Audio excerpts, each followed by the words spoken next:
H-U-L-L-C-I-T-Y-H-U-L-L-C-I-T-Y. That's all we need. Hello and welcome to another edition of the Tigers Down Under. I'm your host, Alex, and with me this week I've got Dill. How are you, Dill?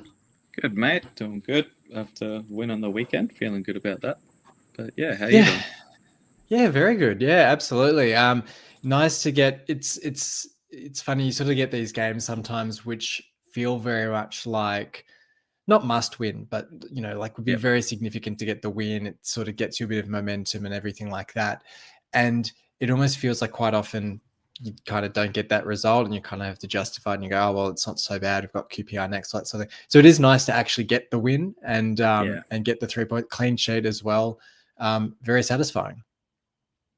Yeah, it's what's that? 2 in the last 3, I think. I think so. Yeah, 2 in the last 3. We haven't had in a while. So yeah, I think it would, but we'll get into the game. But it was probably a good effort from our side to sort of stay in it at least, even though there wasn't much going on. But to come away with 3 points, that's pretty good. I think we're the better Cats. I think we got bragging rights now. That's it. We've got the feline victors. Yeah, I think it's 2 wins in the last 4 in the league, but 7 points in the last 4 games with that draw against Leeds as well, which starts to clock up a pretty decent points return. And we'll talk QPR a little bit later on. But if we could make it 2 wins in a row, all of a sudden you do start to get a bit of that momentum and pulling away from the bottom 3. It was an interesting lineup. I don't know, because I mean, you sort of said you only managed to catch the second half, but when the lineup came out, I actually thought we'd gone to a back 3 when I first saw it, because we had Jones, McLaughlin, and Burns all playing, trying to figure out quite how that all fixed itself out. But we had McLaughlin playing at left back, Rushworth in for his debut in the league, in goal. None of the new signings able to make a start, but we did see a few of them off the bench. And Giles and Ryan Longman conspicuously absent from the matchday squad, with Selles confirming afterwards that they're off, which we'll talk about in the transfers section. But look, I mean, the fact that you missed the first half, I was saying to you just before we went on air, I didn't miss a whole lot. I think probably Kamara had a couple of bright chances, really good runs. The sort of chance where it's really hard to tell if it's more, the keeper being really quick off his line to make the save and close the option down, or if Kamara needs to be a bit quicker with his shots. But I think sort of assessing the game as a whole, so the second half in particular that you managed to catch, but Millwall didn't pose a huge threat, but it still like you said, it still takes that effort to not give them the opportunity to take your chances when they come and to walk away with the 3 points. Yeah, 100%. It still didn't seem too exciting in the second half either. But I mean, it's always good to see Honeyman sort of driving the ball forward, even though it's opposing us. But yeah, another thing I didn't realize was Aaron Connolly was joining. I didn't realize he joined Millwall until I saw his name, and I thought it was maybe someone else. But yeah, I don't know. The game as a whole, it sort of floated. I don't know. It was in dribs and drabs with play up the field, and it seemed like our defense was pretty alright. And you mentioned McLaughlin in the at left back. He seemed to do pretty alright from what I saw. And I always thought he was just more of a in and out centre back, and so sometimes we see others go to left back, like we used to see Greaves or whoever else. But yeah, Burns starting. Burns started. Yeah.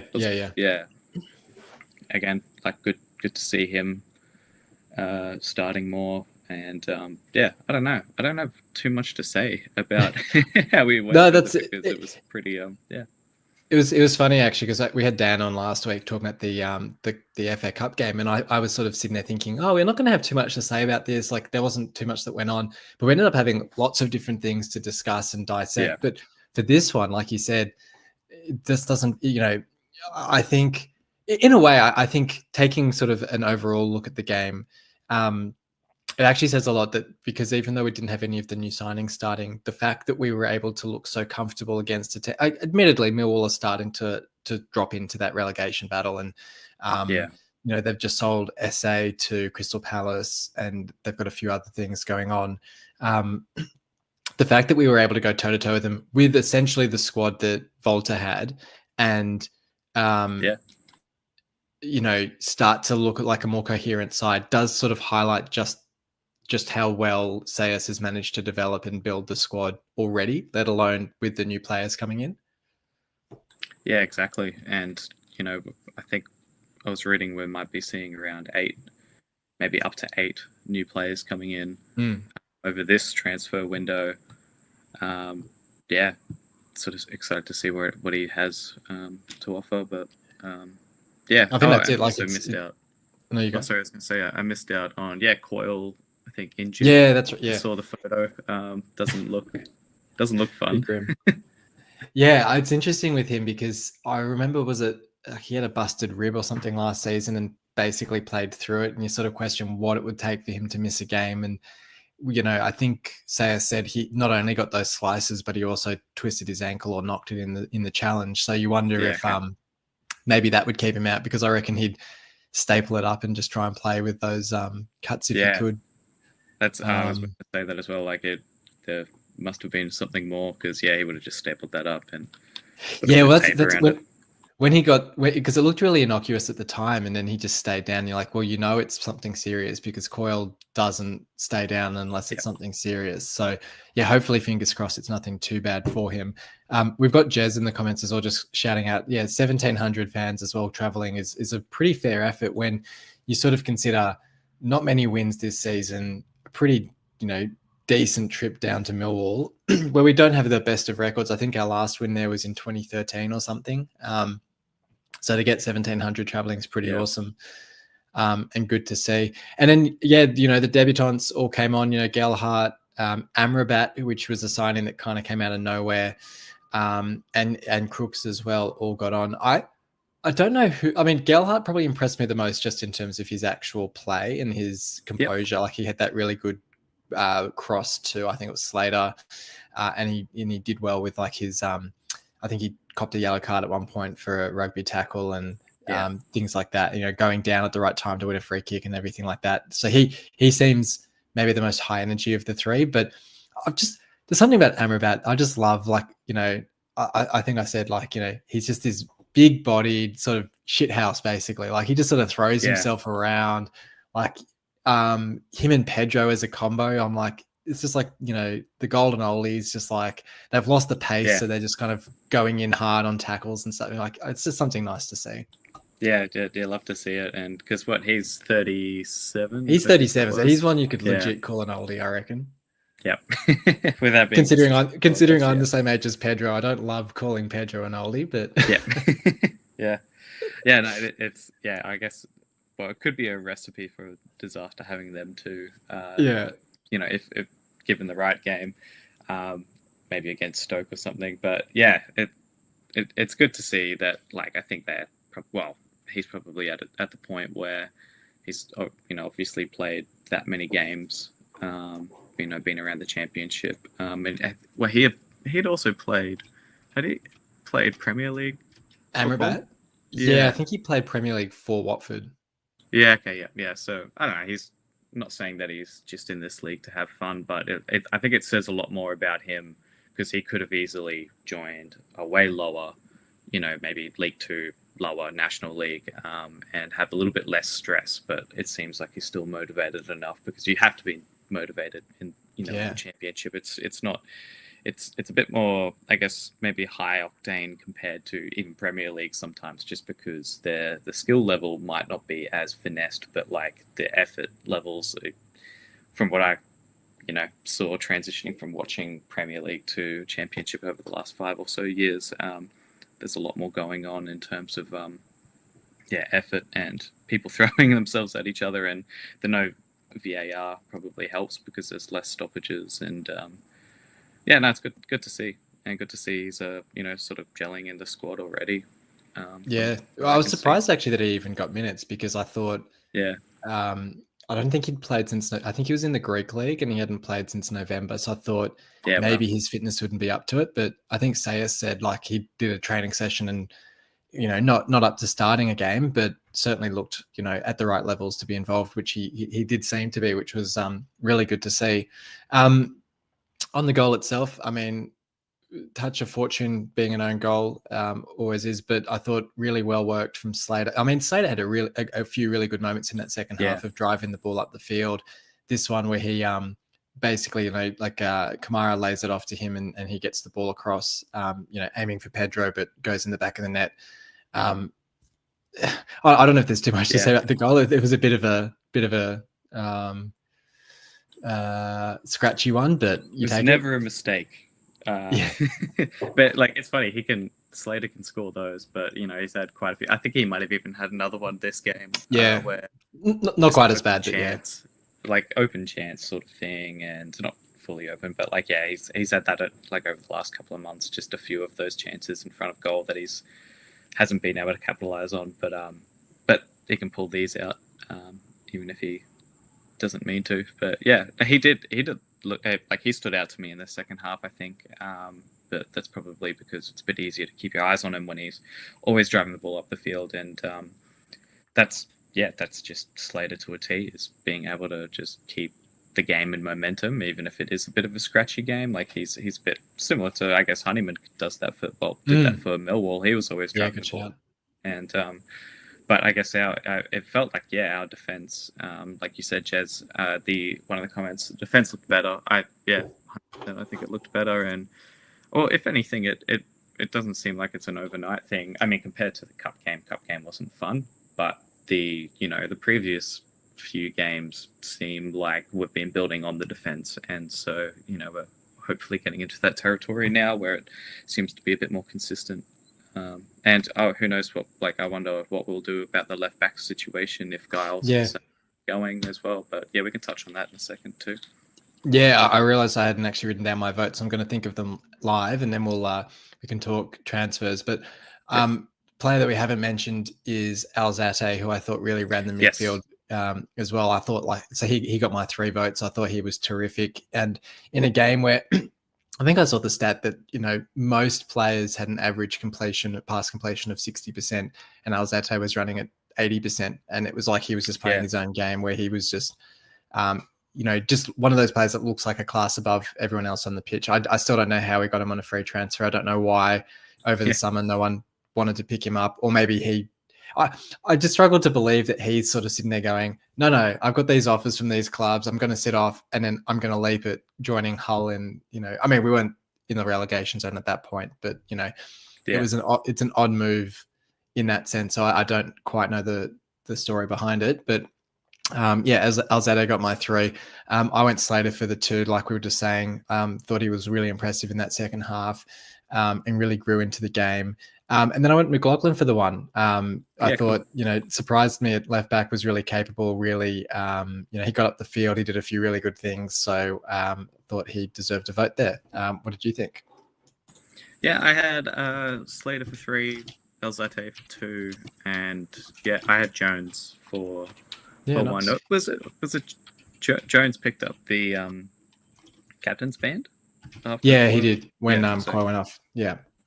So Jones he played a really good game. So he was in there for me. Nice do a little bit of a shout out. It's funny, when you see, I say, Hull Daily Mail, where there's the people rate the players. And I actually thought Abu Kamara had a really good game. Not a crazy great game, but he had a pretty good game. But it still just sort of gets downvoted compared to probably others that I would have way lower than him. But I guess that's just what it is. Yeah, and actually on that, I thought Kamara was really good, and to kind of compare and contrast, I thought he had a really high energy game, and then you look at Burstow on the other wing, where I just don't think Burstow did a whole lot, and Burstow escapes that criticism. Maybe, I don't even know. I mean, he's scored goals in 2 games. Kamara scored 2 goals in 1 game. I don't know maybe it's because Kamara had the bigger fees, so there's bigger expectations. Not sure, but I thought Kamara was really good in this game. So I think it's a bit harsh to be critical. It's all Mike's influence. He's just getting everyone to rev up. All right, well, we'll talk transfers then, because there has been a lot of movement this week with Amrabat already joining. Lincoln Enrique is a Brazilian winger playing at Fenerbahce. I think he did his ACL for them 2 years ago, and so he went out on loan to Brazil last year. And looks like he's joining us on loan for the second half of the season. Presumably it's sort of a case of, him trying to get in the shop window and show people what he can do and play at a reasonable level.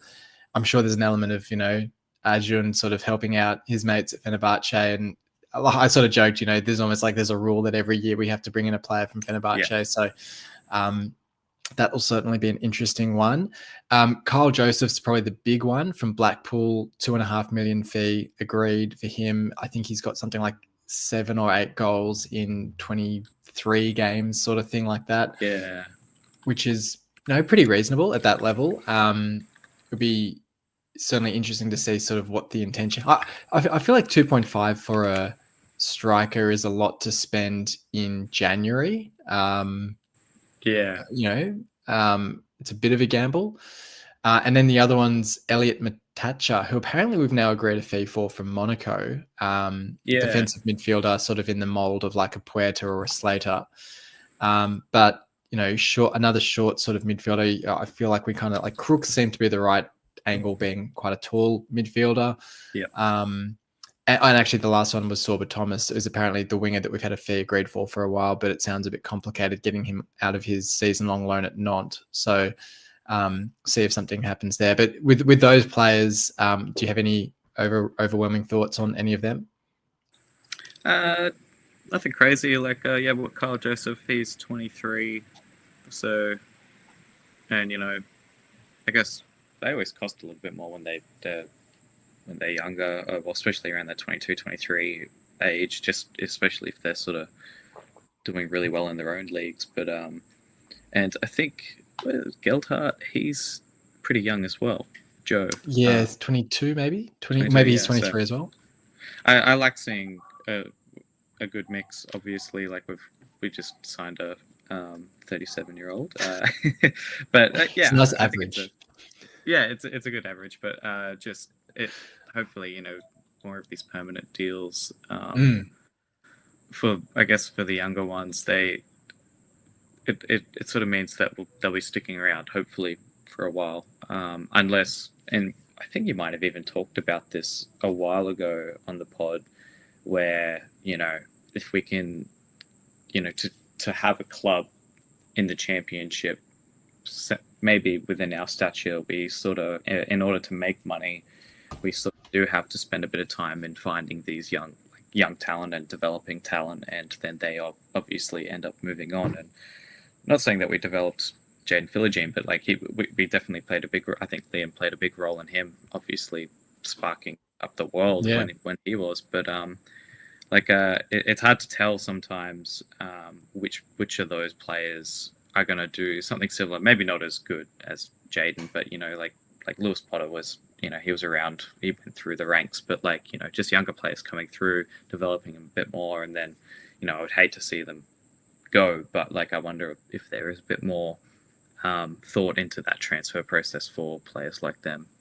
Yeah, no, 100%. I definitely think you look at, easy to forget, but like Balumi and Charlie Hughes, both out injured at the moment, but, really had good starts for City in their careers. And you think, give that sort of 12, 18 months, and all of a sudden you might have Premier League clubs coming in and offering maybe twice what you paid for them. And then all of a sudden that's then, sort of, as you say, with Philogene, spent 5 million on him, sold him for, call it 16 million, you're sort of tripling your money in 12 months. Then you're buying, which is, I guess, the theory that we did. We then went out and with that money bought Kamara, Balumi, Miller, and you're going, okay, you only need 1 or 2 of those to be successes to then double that money and so on. So I guess that's definitely the idea. And I think what we were seeing under Volta was, and actually part of why I was surprised that Arjun didn't act sooner potentially with Volta is, we were scoring so few goals, keeping so few clean sheets that all the players' values were just sort of rapidly diminishing. Where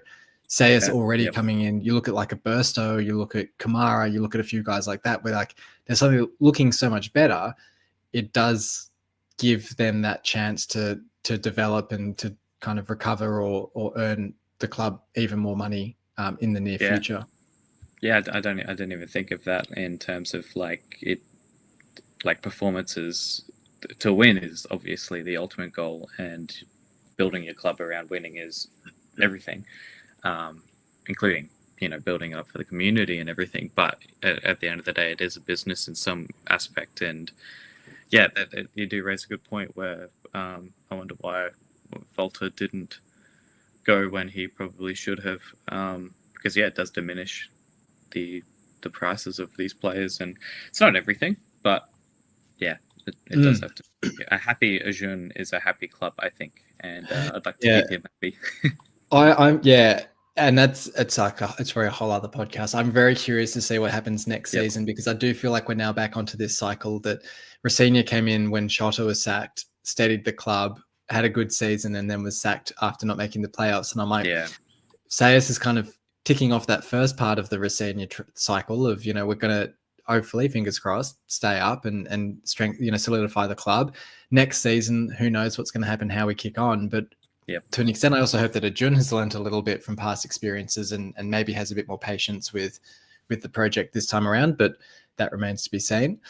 On the outgoing, so Giles and Longman are likely on their way out of the club. Giles to Middlesbrough, Longman to Oxford. I guess Giles is probably the more high-profile one of that pair, just in terms of how much we paid for him, how long Middlesbrough have been after him.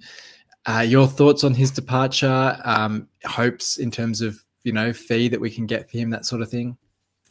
How much did we get him for?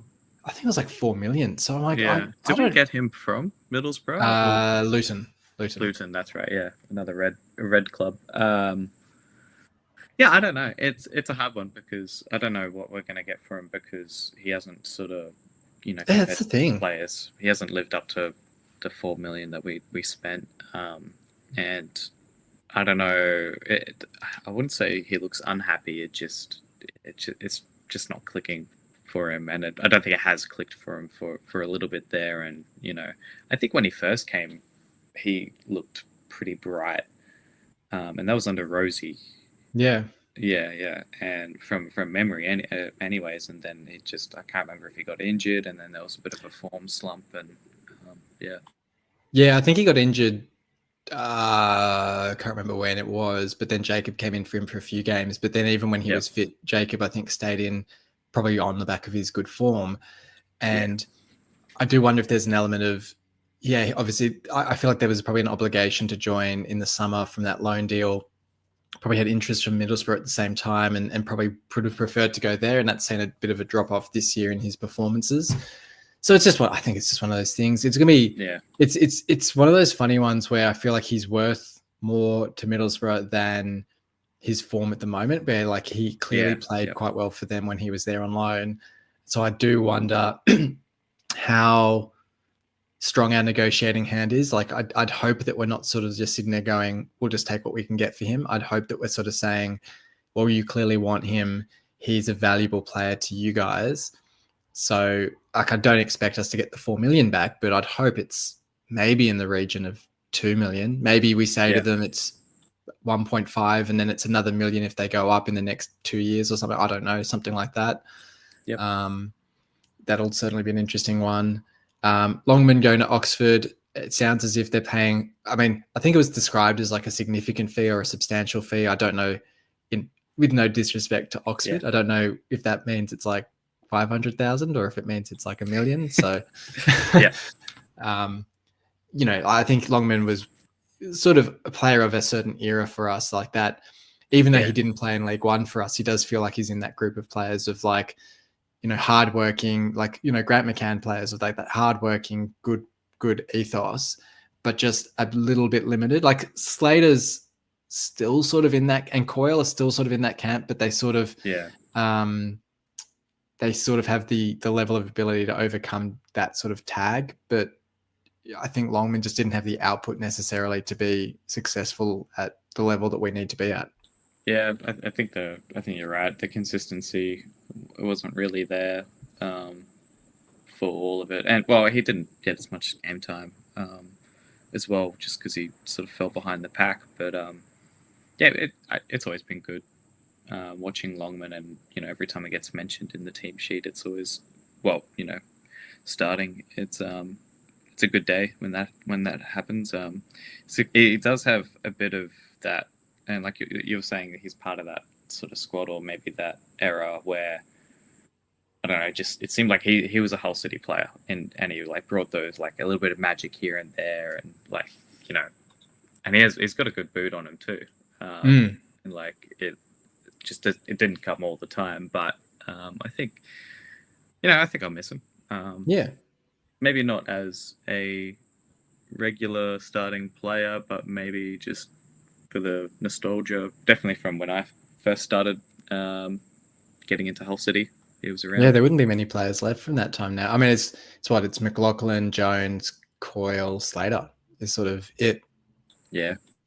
Other than the juniors, I think it would just true. be, like the starters. That's about it. Yeah, good luck to him. And I think Oxford, where are they at these days? They're sort of mid-table now because they've sort of pulled away under Rowett, so they're up to 15th. So only 6 points ahead of us, but I wouldn't quite say that they're safe, but I'd say they're certainly not really in the relegation conversation at the moment. I'd probably say anyone below Millwall or below at the moment, but like I said, things can still change. So it'll be interesting, and obviously when we play them, it's going to be a reasonably significant game, just in terms of pulling away from that relegation zone. So see what sort of part he plays in that. Yeah, look, it promises to be a pretty busy close to the window. We could see a few deals confirmed today. I think the intention is for Kyle Joseph to be in the squad for QPR, which would mean I think that the deal has to be confirmed by midday. I say midday today, UK time, so like 11 p.m. my time, 10 p.m. your time. So that'll be interesting. Lincoln Enrique is the other one. I'd be interested to see if that gets confirmed today, if he's going to be in that squad or if that goes a bit later. So we'll see what happens. But speaking of, we do have QPR Wednesday morning. They've won 3 games in a row now, so they're also pulling away from that relegation picture, which is quite remarkable when you think that when we beat them 3-1 under Volta, I think they were bottom of the table and we were sort of comfortably mid-table, and you're thinking they're almost certainly going down, and everything's just completely flipped.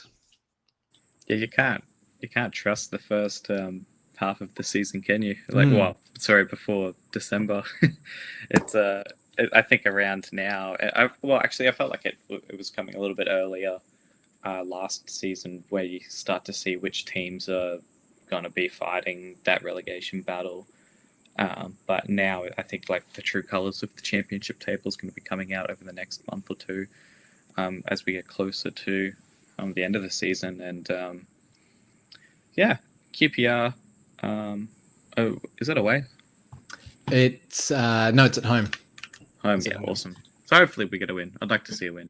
We need some more home wins. I think that's it. I think like making it 2 wins in a row as well is just great for momentum. I was sort of saying this morning, we're now starting, like we're out of the relegation zone now, which is a great start, but we're still level on points with Portsmouth and Luton. So if we're to get a win in this, it does potentially put us above teams like Stoke, Cardiff, Derby, and really drags them into the relegation battle a lot more as well. So getting those 2 wins together, getting a bit of positive momentum would be really important.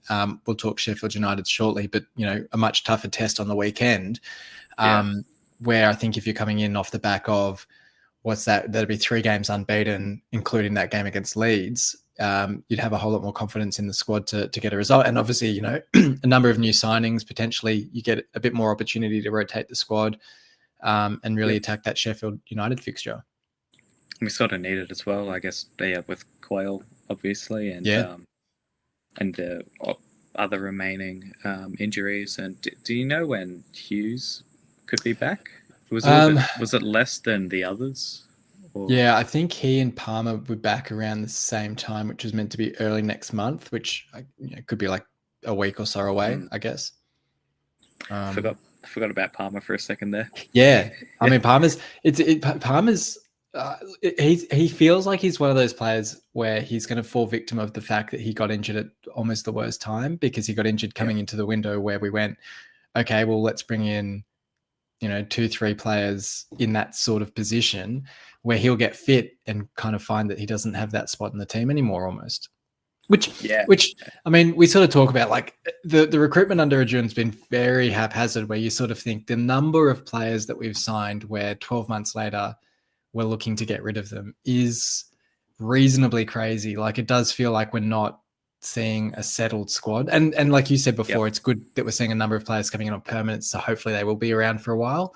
But you're thinking like your Allsop, your like Syed Manesh and those sorts of guys, your Oscar and Tete, like all those guys where you go, they looked decent and then very quickly kind of just got replaced and kicked to the curb 12 months later. And we're sort of seeing the same, like Mellum is probably off, Palmer, there's probably a few others as well.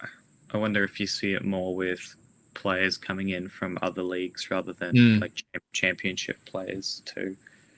But that's it. Yeah, it is sort of like I do think now, like every time the transfers come around in June, it's like, who are we going to get? Like, who are they going to be the stars? July, who are going to be the stars, or like the cast of this season? And it does feel like it's like a new 11 it's a new 11 every season, and yet somehow halfway through the season we find that we've got Coyle, Jones, Slater all back in the starting 11, and you go, they've now been with us, we were just saying, for like 3, 4, 5 years. And then Jordan signed 30 players since their arrival, and yet they still find themselves in the 11. It just sort of, I guess, underlines the importance of some good recruitment. Other than Coyle, then it's hard to say. Like, would you bring someone like a Gelhardt in for this sort of game, or sort of still stick to the regular players for QPR or for QPR? Yeah, QPR. I reckon well, according to the win probability that Google has provided me, we're at 44%. That's not bad, actually. Yeah, and they're at 27%. So it's a sure win. So why not put all the new recruits in? No, I don't know. I don't know what we do to switch it up. I think we'll say yes. We'll probably want a bit more of a lively game and a bit more. I can't really say that we did much wrong in the last game. It just wasn't really kicking off that much. I'm not sure what he's got plans for. But yeah, I'd bring in Joe. Because why not? It might as well do it now, especially since we're leading up to that time. I mean, every game of the season's crucial, but we're leading up to some more crucial games soon, so you kind of want to test your squad a little bit more, and especially before we have the rest of the new signings coming in. So and then score prediction. So you're confident for the win? Yeah, let's go 3-0. Why not? Wow, yeah, get some goal difference would be nice. I'll probably go. I feel like we're kind of going for the binary scorelines at the moment, so I'll say 1-0 for that one. But then we've got Sheffield United Saturday morning, 7 a.m. our time, 6 a.m. your time. Not top of the table. They're second, I think. To Leeds. Like a point in it, I think. Yeah, right. Okay. And they're looking pretty. Yeah, that's right. Yeah, a point in it. They're looking really strong at home. I think they've only conceded, call it 4 goals at home all season, something like that. So a really tough test. It's a game I'm looking forward to in the sense. Well, I think if we beat QPR, it becomes a much more relaxed game in the sense that it's definitely like a free hit, sort of just see what we can do. Even if we don't get a result against QPR, it does feel like after that result against Leeds, I'd hope that we can go there and really sort of not have any fear that we can't go toe to toe with them. Yeah. And I think, you're sort of saying before about, the Millwall game, there wasn't a whole lot of quality to it, but I think we almost, bringing in guys like Crooks and Amrabat and Pedro and having those bigger bodies does mean that we could sort of throw ourselves around a bit more. And I wonder if we do something like that against the Sheffield United to try and use that physicality to break up their play a little bit. Will be interesting. I don't know if guys like Raksaki are back for them yet. I know he was injured for a little while. Because they've got a bit of a bigger squad, don't they? I think they're signing. I think I heard they're signing Tom Cannon from Leicester, who has been on loan at Stoke, and they're trying to get who was it, Berrett Diaz as well from Southampton. So I don't know if they'll be in their squads for the game against us, or they might come in a bit later than that. Hopefully, a bit later. Kiefer